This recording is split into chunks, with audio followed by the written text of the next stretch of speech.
বন্ধুরা, আরে দাঁড়াও দাঁড়াও, বলছি কোথায় যাচ্ছি।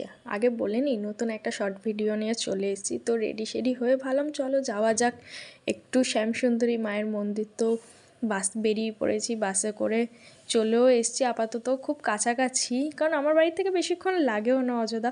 কিন্তু আজকে শনিবার এসে দেখলাম অতিরিক্ত পরিমাণে ভিড়। আমি কখনো আগে এরকম এতটা ভিড় পাইনি, আজকে দেখলাম যে এতটা ভিড়।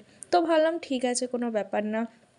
মাকে যখন যখন এসেছি, তো দেখে তো যেতে তো হবেই, কারণ তার প্রতি একটা আলাদাই টান ভালোবাসা। তো 2 ঘন্টা কি 5 ঘন্টাও লাইন দিয়ে আরামসে থাকা যায়। কিন্তু তোমরা শুধু লাইনটাই দেখো যে কি পরিমাণে আজকে লাইন পড়েছে। তো কারণ আমি কখনো এরকম এতটাও লাইন পাইনি, পেয়েছি হয়তো 15 মিনিট আধা ঘন্টা লাইন দিয়েছি, কিন্তু আজকে গিয়ে আমি 2.5 ঘন্টা মতো লাইন দিয়েছি।